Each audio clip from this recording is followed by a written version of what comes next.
Have you been in full dad mode in the off season? What'd you do right when the season ended? Yeah, pretty much full dad mode. Picked up right where we left off as far as trying to help my wife, and really it's been a fun experience being able to watch Teddy, our son, grow. He's in this fun stage now where he's moving around a bunch, but on top of that, just focusing on training. So finding that balance between being where I need to be as far as a father, but also doing what I need to do to get ready for the season. What's been your off-season training? What's it looked like? Pretty standard. I feel like every off-season I get together with the group of guys I train down in Richmond with, and we could put together a good plan as far as what we want the spring to look like and what I want to work on based off of last year, and then just get after it. Isaac, how much more confidence did last year give you in just what you're capable of doing at the big league level? Yeah, I mean, every experience I had last year, was whether it was good or bad, was something to learn from. But definitely that confidence piece was huge.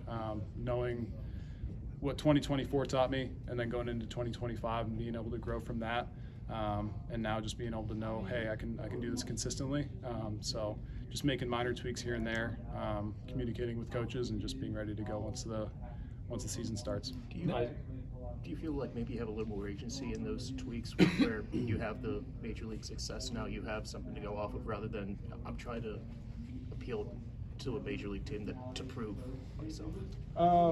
Yeah, I mean, a little bit more agency, but I think there's always a piece of it where it's like put the pride aside and be willing to learn lessons. I'm excited to work with Bill in the new pitching core that we have here with the Pirates, and I felt like every organization I've been a part of, there's been something that I've been able to learn and grow from. So I'm excited to continue to learn and experience what they have and take what they have, their wisdom, and be able to add it to my game. Isaac, why do you think it worked here last year?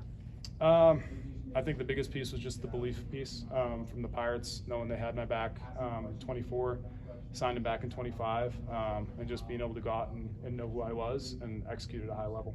I think what's it mean to you to be in this position? I mean, you had some ups and some real downs in your career, but you've got through it. Here you are pitching in leverage situations in the big leagues.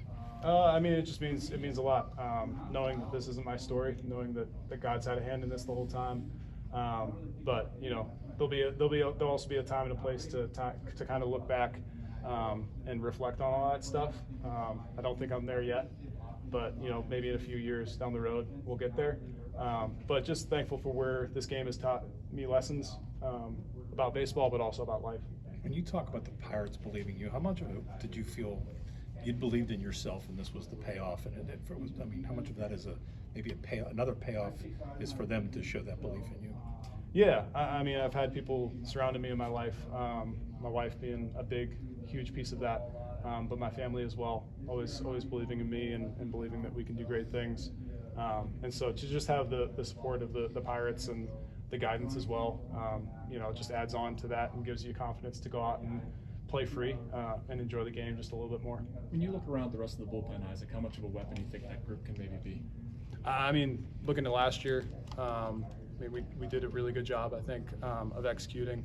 And so now it's just being able to carry that through. I know we've added some pieces in the bullpen, and so just excited to be able to piggyback off of that success that we had last year and carry it into 2026. How confident are you in the guys that are coming back and also the additions that you guys have made in the bullpen? I mean, I see the work that they put in every day. It doesn't mean that you're going to have success, but it puts you in the best spot. So supreme confidence in the group that we have coming back to do our job, and looking forward to being a part of that. Speaking of supreme confidence, how much did you have in that disappearing fastball, or however people want to call it? Some people called it that. How much did you have in that pitch, and what was it like to have a pitch that at times was unhittable? Yeah, I don't think it's a secret anymore. I think the cat's out of the bag, but definitely it's a pitch that I've thrown pretty much my whole life, and so being able to hear that button being pushed and knowing that the organization believed in that is huge, but also taking that next step this year, being able to execute other pitches in zone. Not that I didn't have confidence in them last year, but now the usage can be a little bit more dynamic, and not being the same guy every day, being able to throw other pitches in the zone with confidence is kind of that big next step. When that button is pushed, does PitchCom say anything different about that pitch? Like, is there a special code? Is there a special code for that one? I was like, nah, just, usually it's just fastball up, fastball in, fastball away. From there it's just execute to a spot. yeah, I know that Henry told me that I think Bednar had a Doors. Oh yeah, I was occasionally. gonna say, do you have something like that? Where it's Not personally. No. Do you want one? I don't need one. I think I know that. I think Henry knows that. All our catchers know that. That's a really big weapon for me. So it'd be fun to hear it, but I don't need it. It's just baseball. Isaac, what other pitches did you focus on working on this offseason? Without giving too much away, just the secondary offerings. Changeup being the biggest piece. I felt like, especially the second half of the season, learned some lessons to grow from. So worked on the changeup a lot this year. Going to work on that continuing through spring training and just try to refine that to where it needs to be. And excited for where that could take me.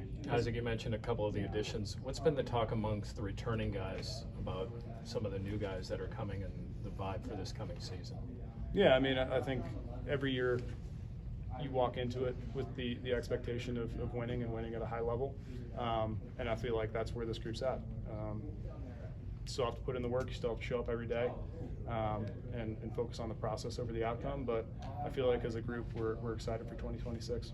Isaac, you have some guys in here with some interesting stories. Like yourself, you've been through quite a bit. And Mangum was here talking about making his debut at a later age. Herm's been DFA'd a couple times. Like, what sort of culture can that manifest, or a style of play, grittiness, anything like that? Like, do you think you guys can take that out on the field? Yeah, I think we showed it a little bit last year, but I think it also comes a little bit from the top down. We all kind of know DK's backstory and how he worked his tail off to play in the big leagues as long as he did. So being able to look at a guy like that and also know a guy like that's leading this group, it just amplifies all of our background and being able to talk with guys about those stories, especially the new guys. That's what I'm excited about too. The stuff on the field will all take care of business, but getting to build those relationships and hear everybody's story and grow together, I think it's an exciting thing. You mentioned it, that the humility Donnie has about some of the struggles he went through, and you said it there. Like, how does it translate in that room with all the guys? Yeah, I think it was just a deeper understanding. There's an expectation that's always set that we're going to do our job and do it to the highest of our abilities, but also knowing that there's experiences that we all bring to the table, knowing that there's understanding where there's going to be days that we struggle. So knowing that there's a guy in our corner like DK is going to be huge for all of us, and excited to see what 2026 has in store. What's it like, the change that you saw in the bullpen, especially at the back end, after Bednar was traded, to see Santana kind of take on that role, and also see the addition of Soto, another guy who's a former All-Star closer? Yeah, real quick, what was the beginning part of that Just saying, like, question? what's it like to see how the back end of the bullpen has changed, given Santana taking on the closer role and Soto coming in with experience as a closer, that you guys have a little bit of a different look this year going in? Yeah, I think it's going to be a different look, just like it was at the All-Star break, like you mentioned. But being able to step into that role with confidence from the experiences that you've had before, and know that at the end of the day, it's still our job to make outs, throw strikes. Doing our best to simplify it that way, I think, allows us to go out and play free. You guys also have a chance to kind of go right, left, right, or some kind of combination about that too. Yeah, I'm excited for how we're going to get used. At the end of the day, we'll let DK and the coaches decide that, but it'll be real fun to see just how filthy we can be this year. Have you touched base with the new pitching coach as much? Oh yeah, pretty What's much. that been like? There's a depth of knowledge that they bring to the table. They've been really big in the implementation of the new changeup for me. So the communication's always been there pretty much since they got signed and got on board with all of us. I know there was like a little bit of a period where they're trying to get their footing, but after that, it's been very open communication. Thanks, Isaac. Thanks, guys. Thank you.